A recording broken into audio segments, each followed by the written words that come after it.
Third supplementary, Sriman Raghav Jadda ji. Thank you, sir. Sir, through you, I would like to ask the Honorable Minister, Shri Nitin Gadkari ji, that, in India, we pay road and infrastructure cess on the purchase of a vehicle. Then when we buy fuel, which is petrol and diesel, we pay infrastructure and road cess. And apart from that, we also pay toll tax. Now, we understand that, by virtue of using models like PPP, BOT, TOT model, there is a cost that the government has to incur, which has to be funded by the taxpayer. But sir, इतना पैसा देने के बाद दो चीजें हम चाहते हैं कि मिले. एक की सड़क अच्छी हो, लेन डीमार्किंग हो, पॉट होल्स ना हो, स्मूथ सड़क हो, और दूसरा सीमलेस कनेक्टिविटी. लेकिन देखा ये जाता है, बस मैं सवाल पूछ रहा हूं सर, देखा ये जाता है कि जब टोल पॉइंट पर पहुंचते हैं तो कंजेशन होती है और उसके चलते 15, 20 मिनट, 40 मिनट, 50 मिनट तक गाड़ियों को खड़ा होना पड़ता है, जिसकी fuel cost, opportunity cost waste होती है. मेरा सवाल आपके माध्यम से माननीय मंत्री जी से ये है कि क्या हमें कुछ इस प्रकार के प्रपोजल पर ध्यान नहीं देना चाहिए कि यदि किसी भी वाहन को, किसी भी व्हीकल को 5 मिनट से ज्यादा अगर टोल प्लाजा पे खड़ा होना पड़े तो उसको फ्री में जाने की इजाजत दी जाए, उससे टोल ना वसूला जाए. कुछ इस प्रकार की आप योजना बनाएं. आप फास्ट टैग और RFID टैग और अन्य चीजें तो रख रहे हैं, लेकिन जब तक वो सीमलेस तरीके से इंप्लीमेंट नहीं होती है तो ये योजना बननी चाहिए कि 5 मिनट अगर रुकना पड़े तो टोल ना लिया जाए किसी आम नागरिक से. अध्यक्ष महोदय, मैं सम्मान्य सदस्यों को आश्वस्त करना चाहता हूं कि 2026 समाप्त होने के पहले 5 मिनट नहीं, 0 टाइम 80 किलोमीटर मैक्सिमम स्पीड से व्हीकल निकल जाएगा. यहाँ डायरेक्ट ऐसे पाइप की एंट्री होगी और बड़ा रोड होगा, गाड़ी निकल जाएगी, पता भी नहीं चलेगा रोड जैसा. कैमरा नंबर प्लेट का फोटो निकाल लेगा, फास्टैग का निकल जाएगा, रिकॉर्ड डायरेक्ट सैटेलाइट से उसमें जमा हो जाएगा, बैंक अकाउंट से पैसे निकल जाएंगे और कहीं कोई तकलीफ नहीं, कोई पैसे मांगना नहीं, कोई लेना नहीं, कोई देना नहीं.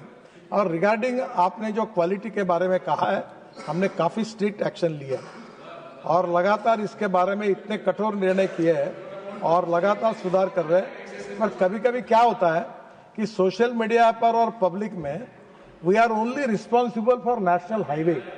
I am not responsible for state highway. I am not responsible for the city roads. I am not responsible for the rural roads. But I am only responsible for national highway. Many times इनके photo आकर फिर हमारे नाम पर बोलते कि ये कब होगा. जब हम इंक्वायरी करते तो 70% ऐसी बातें आती है कि जिसका हमारे साथ कोई संबंध नहीं. और जहाँ तक नेशनल हाईवे में क्वालिटी की बात है, मैं आपको बताना चाहता हूँ कि हम इसके बारे में इतने अनेक अभी हमने लेटेस्ट निर्णय किया है कि जो कॉन्ट्रैक्टर ठीक काम नहीं करेगा उसको 2 साल तक हम डिबार कर देंगे, वो कोई टेंडर नहीं भर सकेगा. और मैं तो कोशिश कर रहा हूं कि समय आया तो CRPC का उपयोग करके भी कॉन्ट्रैक्टर पर कार्रवाई करेंगे और इसके बारे में किसी प्रकार का जो बिलो क्वालिटी का काम सहन नहीं करेंगे. एक केरल में ये घटना विशेष रूप से हुई, लैंडस्लाइड्स हो गई, बाढ़ आ जाते हैं, रोड उखड़ जाते हैं और नेचुरल कैलेमिटीज के कारण भी तकलीफें होती है. कुछ जगह पर यह भी बात सम्मान्य सदस्य कह रहे, जो बैतूल की बात उन्होंने की, वहाँ एक सेक्शन है, उनको भी पता है, नागपुर से नजदीक है, मुझे भी पता है. मैं अचानक बैतूल के एक फॉरेस्ट में परिवार के साथ गया तो मेरा कार्यक्रम मालूम नहीं था. वैसे मैं जाता हूँ जहाँ वहाँ रोड एकदम अच्छे बन जाते हैं. तो मैंने देखा तो मुझे वहाँ बताया गया कि रात को बरसात आ रही थी, पानी आ रहा था और रेनकोट पहनकर रोड पे काम चल रहा था. तब मुझे गड्ढे थे और 6-7 महीने से वो गड्ढे थे. गड्ढे इसलिए थे कि फॉरेस्ट एंड एनवायरमेंट मिनिस्ट्री ने बैतूल के बाद आगे वो रोड को काम को परमिशन नहीं दी थी. और इसके बारे में फॉरेस्ट एनवायरमेंट के बारे में भी मैं हमारे एक सेक्शन में रिव्यू करता हूँ. वहीं से मैंने DFO से फोन किया सबको और मुझे बताते हुए खुशी हो रही कि मैं वापस आने के पहले वो प्रपोजल दिल्ली आया. वहीं से मैंने भूपेंद्र यादव से फोन किया, वो क्लियर हो गया.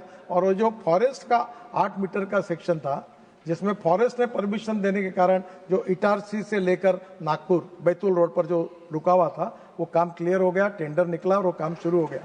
मैं आपको एक बात बताना चाहता हूं कि जब हम लोग आजकल पैसा, जब ये बात आई है, हम मार्केट से पैसा खड़ा करते हैं और मुझे बताते हुए खुशी हो रही है कि हमारे NHAI का रेटिंग AAA है और सम्मान्य अध्यक्ष महोदय, जब हमारे इनविट मॉडल में हम मुंबई स्टॉक एक्सचेंज में गए तो 7 दिन का टाइम था।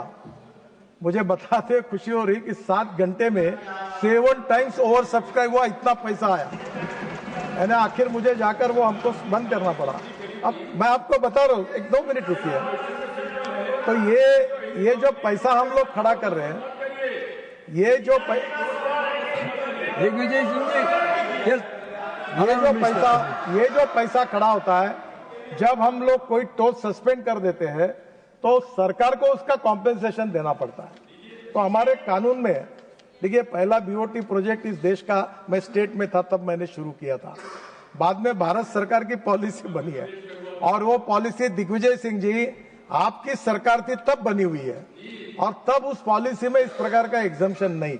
अब प्रॉब्लम ये आता है जी, no argument, let him complete his answer. Please please please please बैठिए, आप बैठिए जी। अध्यक्ष महाराज, इसके बारे में कुछ कोर्ट के निर्णय भी आए थे, पर एक बात जरूर है कि कहीं ना कहीं कभी ना कभी किसी कारणवश अगर इस प्रकार की, जब if you want good services you have to pay for it, ऐसा जब हम कहते हैं, if the service is not good, अगर कहीं उसमें कमी आती है तो लोग ये कहते हैं, वो उनका स्वाभाविक है कहना कि भाई आप अगर रोड आप टोल ले रहे हो तो ठीक क्यों नहीं है। तो पहली बात तो ऐसी है कि अभी हमने इतने प्रिवेंटिव मेजर्स लिए कि हम व्हाइट टॉपिंग कंक्रीटिंग कर रहे हैं, कुछ जगह अनेक प्रकार की नई नई टेक्नोलॉजी यूज कर रहे हैं, हमारे मेजोरिटी रोड अच्छे हैं। फिर भी इसके बाद जो कोर्ट ने केरल में निर्णय दिया था उसके बारे में मंथन चल रहा है कि क्या हम लोग यूजर को उसके राइट का विचार करते हुए, अगर ऐसी विशेष परिस्थिति आएगी तो विशेष परिस्थिति में क्या होगी, उसमें हम कर सकते हैं क्या, और करना है तो हमको फाइनेंस का भी अप्रूवल लगता है, तो फिर उसके ऊपर भी हम जरूर विचार करें।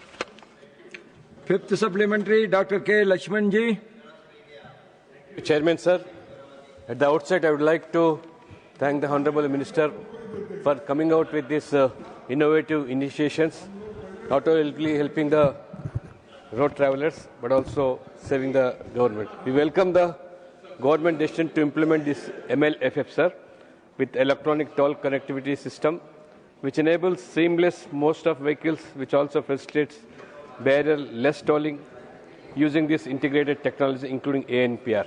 My question to you, sir, on what criteria this National Highways Authority of India or HMCL will select additional locations for MLFF rollout, such as traffic density, congestion levels, or strategic corridors, and whether priority will be given to economically important but presently congested stretches?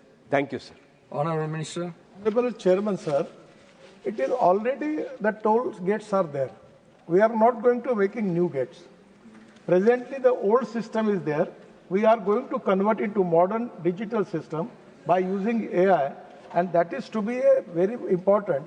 That it is very, very useful for the common man. As far as there will be the time wasting will not be there, fuel saving will be there, and at the same time, the camera will catch the image of number plate and FASTag, and with the using satellite directly from his bank account, that exact amount will be subtracted. Now the problem was that if there is a distance between 60 kilometers between two toll, the person who are using 15-kilometer road, he has to pay for 60 kilometers. But now in this system there is a provision. If he going to enter, the camera is there. That camera will take the image. At the same time, when he leave the road, again that camera will take the image, and only that much distance he has to pay. So that is to be benefit for the user also. And at the same time, whenever there are the toll nakas are there, the toll pass is there now. It is coming, average cost is only 15 rupees. And after that, it is, I feel that whatever you are feeling, it is as far as whatever the old system which is already there we are going to make the modern system, digital system, by using AI. And that is to be beneficial for all stakeholders.